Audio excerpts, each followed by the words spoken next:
This video, we're going to put together the next piece of the puzzle, which is something called t-statistics. Now, conceptually, this is very similar to what we were doing a moment ago, testing hypotheses using confidence intervals. So let's start, in order to build t-statistics from scratch, let's start where we were there.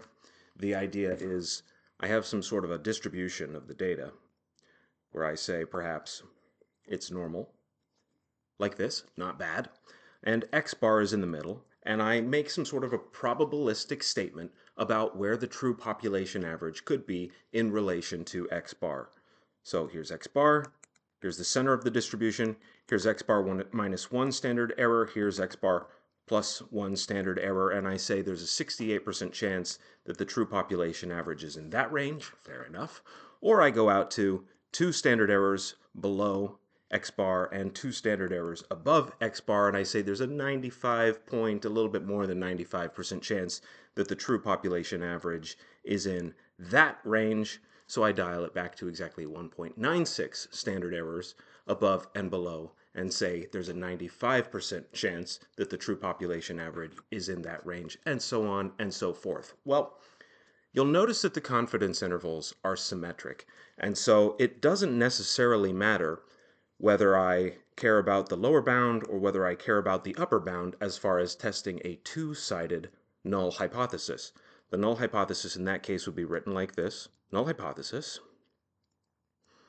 The true population average is equal to some number, right? You get to choose what that is, and we typically give it a name like mu naught, a number that I chose, or you could just give it a number. In the previous example, it was 128, but it could be 5. There you go, I chose 5, in which case my alternative is going to be written as the alternative hypothesis. Well, it's the logical complement to the null hypothesis, so the true population average must not be 5.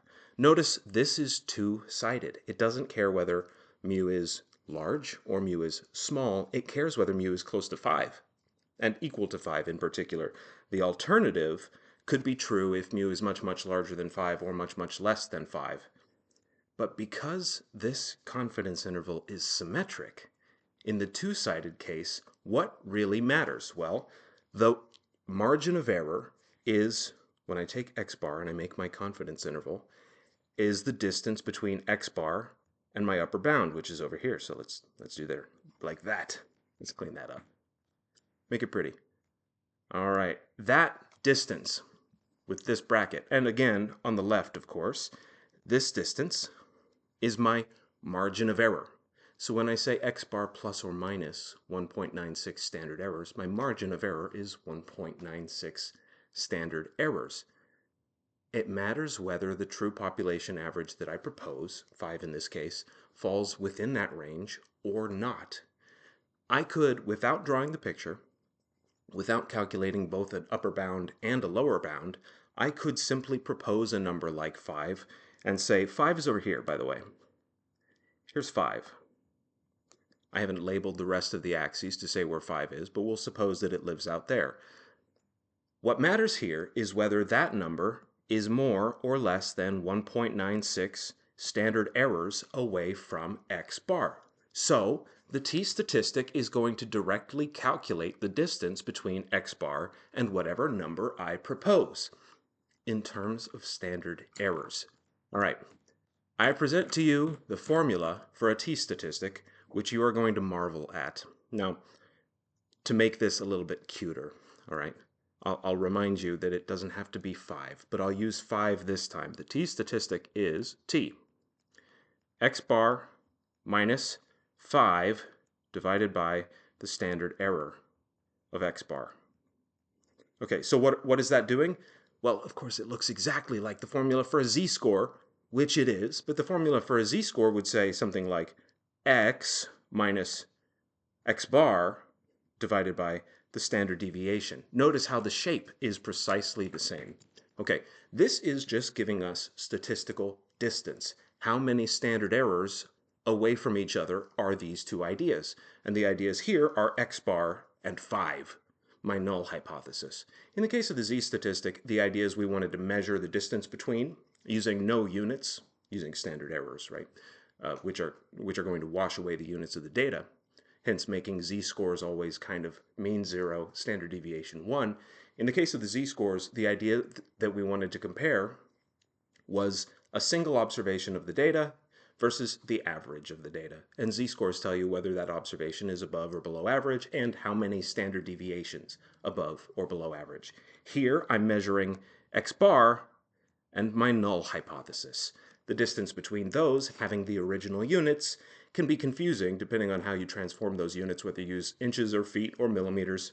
So I won't use the original units. I'll divide by the standard error, which incorporate both the units and the scale of those units, wash it away, and tell me exactly how many standard errors above or below average my hypothesized value is. So let's eliminate that. Let's write a more general form for the t formula, which will be, in the case where the null hypothesis is that the true population average, mu, is equal to some number that you can propose. Notice you can use a subscript or a superscript here, depending on whose textbook and whose notation you prefer. I'm a bit used to the superscript, but if you like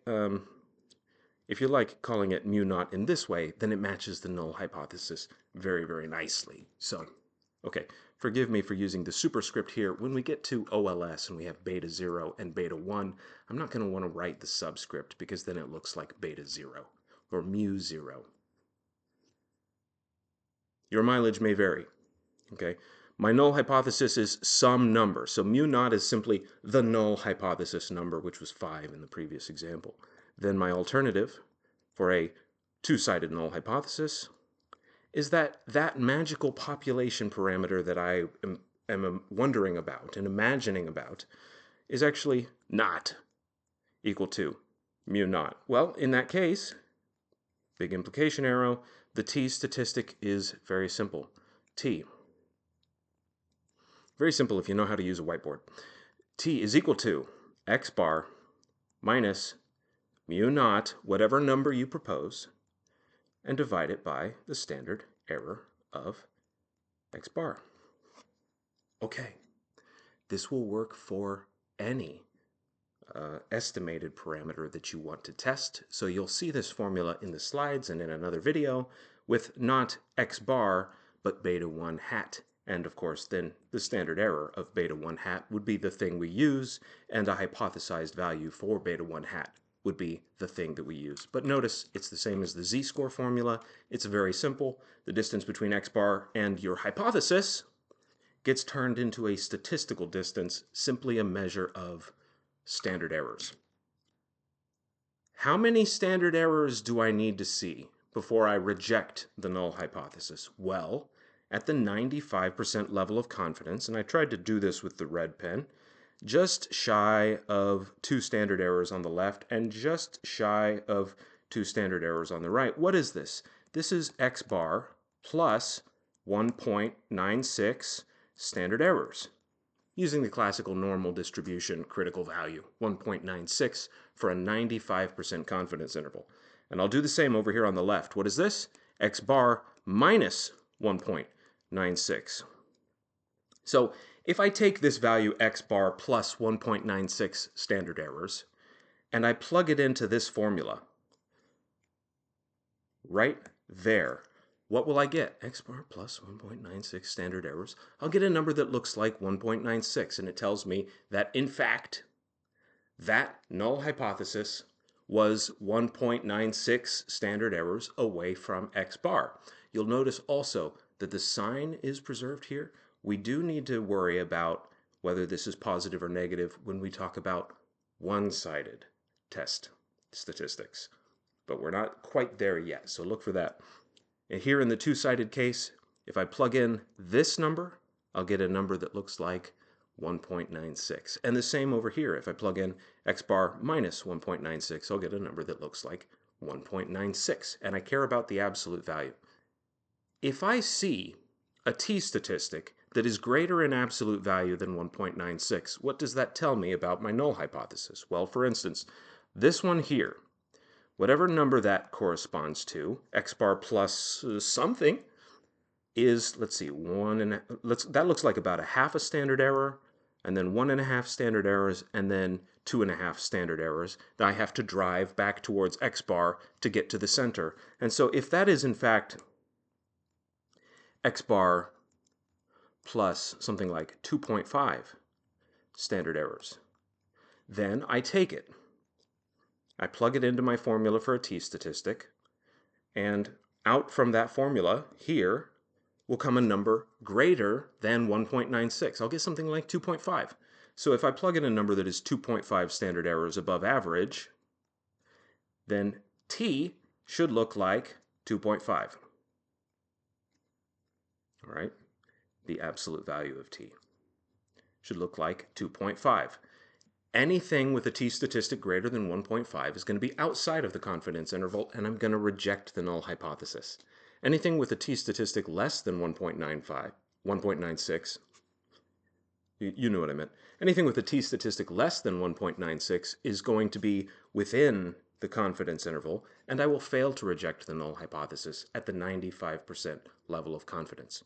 If I want to be more confident, then I'll bump up that number from 1.96 to something like 2.58, or whatever magical number corresponds to the level of confidence that I want to have. If I want 99.99% confidence, I can find a critical value that will give me a confidence interval that wide, and it will say you need to see a t-statistic that's probably pretty large, right? Like 4 or 5. Very large t-statistics. I do want to make a big statement here as far as frequentist statistical inference. These things tend to work the same way in every case. If the null hypothesis is true, and the population average really is 5, what should my sample average look like? Close to 5. And so in general, if the null hypothesis is true, I should get very small numbers, which means that I will fail to reject the null hypothesis. When the null hypothesis is false, I could get numbers really, really far away from the null hypothesis.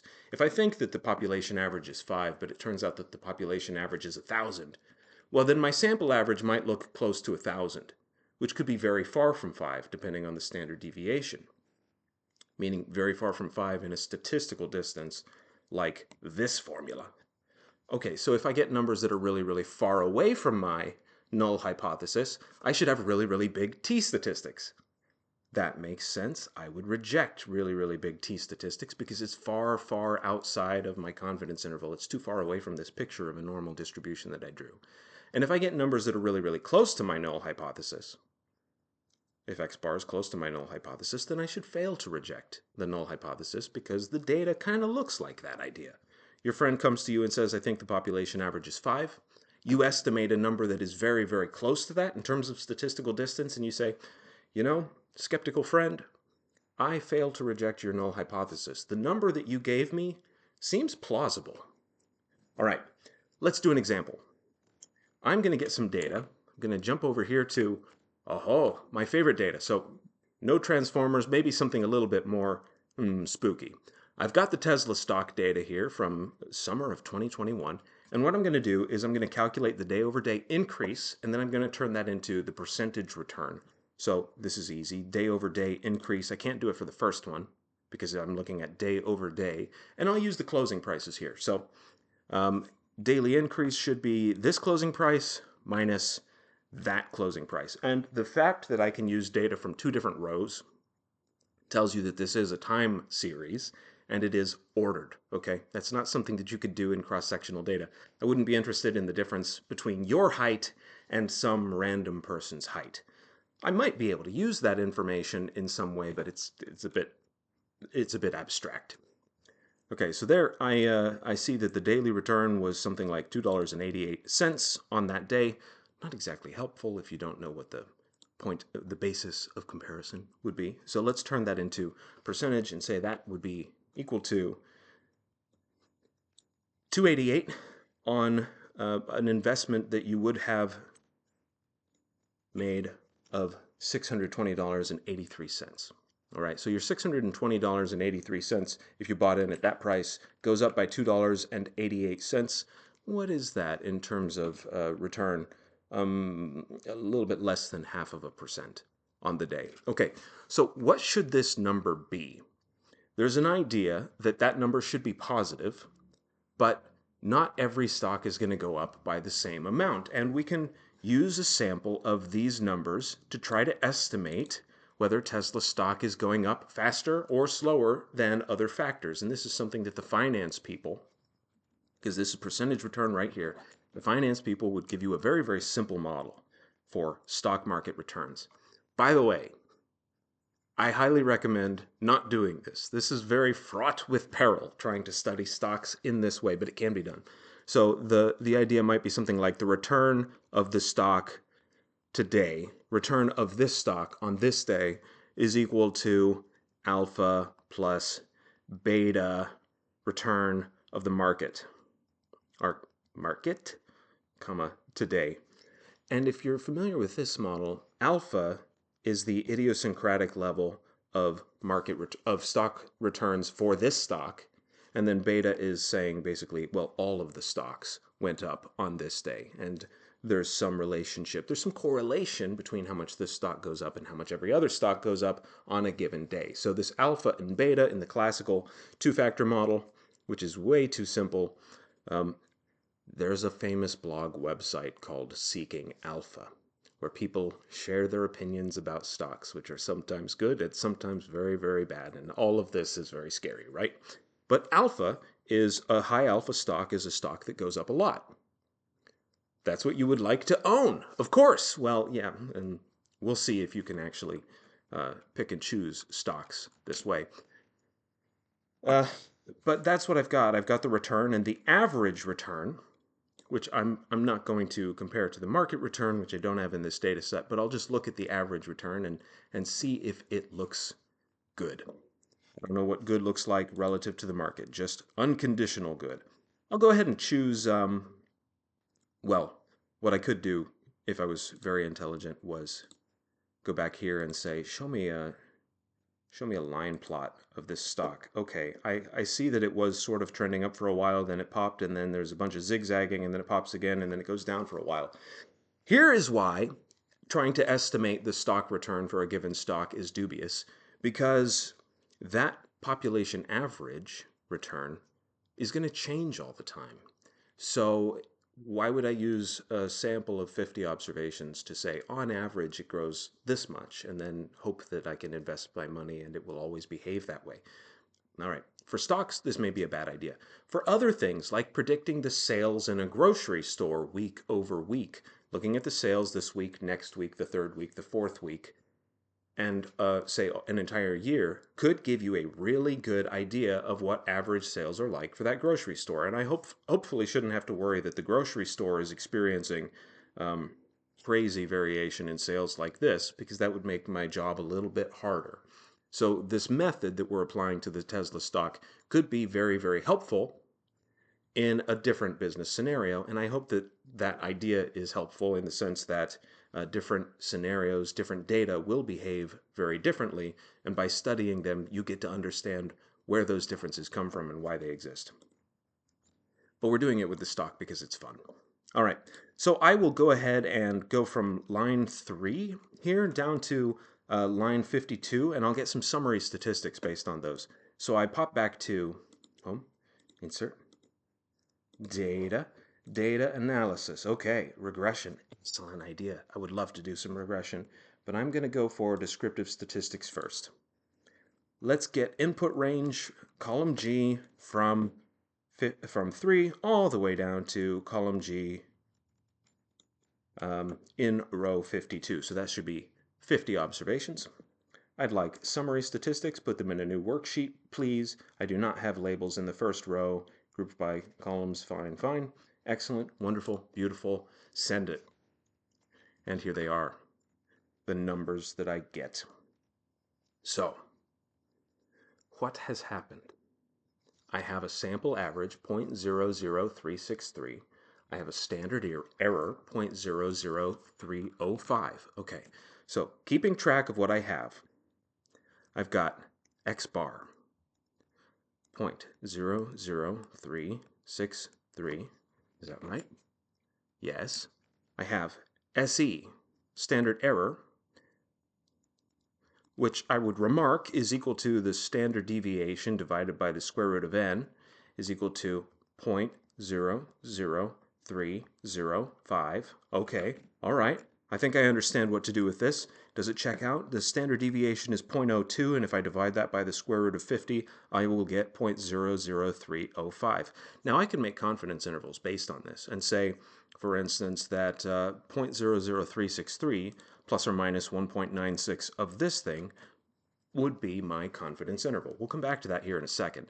I'm going to skip that and jump straight to the conclusion. I know that a 95% confidence interval is going to be the mean plus or minus 1.96 standard errors, and you should be looking at these two numbers and using the eyeball math to guess whether that mean is 1.96 standard errors away from something interesting. And what is the something interesting that I might want to talk about in this case where the stock market is going up or perhaps not going up? The default null hypothesis in many cases, in many scenarios, is this evil thing. My null hypothesis is that this stock is not going up at all. Big fat zero.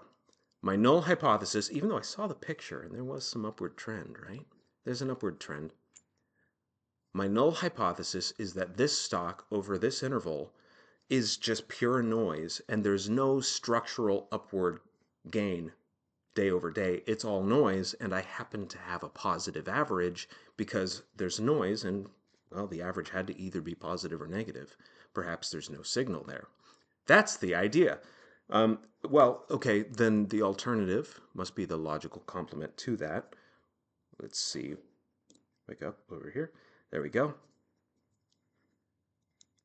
Logical complement to being equal to 0 is mu is not 0. And what will we find? At the 95% level of confidence, is the stock going up or not? Could I say that even though it's gone up, it's only gone up by noise? There's no structural component to it. Well, I'll do it with a t-statistic. My t-statistic, and this is mu naught, by the way, my hypothesized value, big fat 0. So my t-statistic in this case is equal to x bar 0.00363 minus 0. Oh, how convenient is that? The default null hypothesis is going to take your estimate and subtract 0. If you just want to know whether this estimate it really looks like a real number that you should care about or whether it just looks like noise in the data, this is the default null hypothesis, and this default t-statistic uses one of the mathematical operations that I am particularly very good at. I believe that I can add and subtract 0 as well as anyone, and I challenge you. I challenge you to add 0 to a number and see if you can do it as well as I can. So divide that by the standard error, which is 0.00305.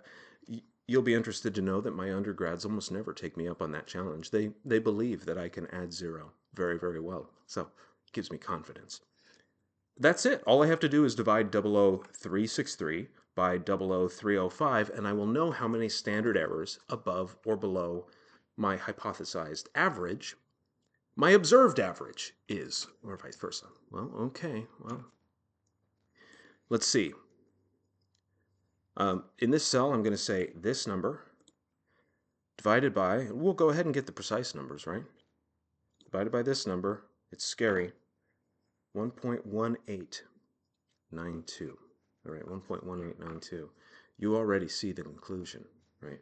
But I will draw the picture as if I don't know what to do with this. I'll say, here's my normal distribution that's a bit off center. Okay. I have minus 1 standard error, plus 1 standard error, plus 2 standard errors, minus 2 standard errors. Not the best art skills in the world. And I know that 95% of the time I should be looking at numbers, say, here to there, right? Minus 1.96 standard errors and plus 1.96 standard errors. So this is 95%. Confidence lives here. And this is, what is this? Well, if I label it in terms of x bar or mu or what the t-statistic should look like. If x bar is equal to mu, and I treat this thing like a z-score, the center is 0, then I have 1, 2, minus 1, minus 2. this is what your t-statistics should look like if the null hypothesis is true. You'd usually see x bar close to 0, or close to mu, meaning the t-statistic is close to 0. You'd usually see x bar within one standard error of mu, meaning that the t-statistic is between -1 and 1. So it's just like the z-score distribution. What did I observe? I observed a t-statistic equal to something like 1.2, which lives right here. All right, so here's my t. And the question is, do I reject the null hypothesis or not? The numbers in here are what I would see 95% of the time if the null hypothesis was true, and my t-statistic is entirely consistent with that. The numbers out here in the tails are numbers that I would see only very rarely if the null hypothesis was true, meaning they're numbers that I might see more often if the null hypothesis was false. So those ones out there in the tails are where I would reject. We call that the rejection region for the test. And everything inside that plus or minus 1.96 at the 95% level of confidence is simply not far enough away for me to reject the null hypothesis. In this case, yeah, the t-statistic falls into the confidence interval whether you draw the picture or not. I get something less than 1.96. So this is equal to 1.1892. I'll call it 1.19, which is less than 1.96. So I do care about the absolute value of the 1.19, and it's strictly less than, so let's not bother with the equal part, right? But if I saw something like negative 5, that would be outside of the interval, but here I see a positive number. So it is in fact less than 1.96, the absolute value of it, and fail to reject. That's it. That's the entire logic here. Fail to reject.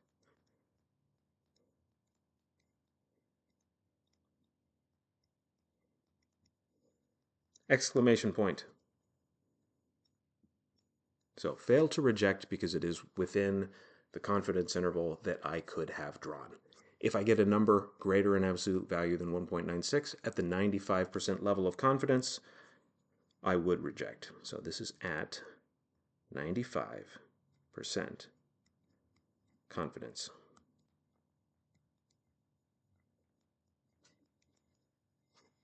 A t-statistic and a very simple test that, if you practice these, does not require drawing the picture, does not require calculating the confidence interval, and in fact, in the case of the default null hypothesis where you just think that this number might be 0, there's nothing there, and you want to compare whether the number that you observe is statistically different from 0, well, it's just your estimate divided by the standard error, and that is as easy as it gets.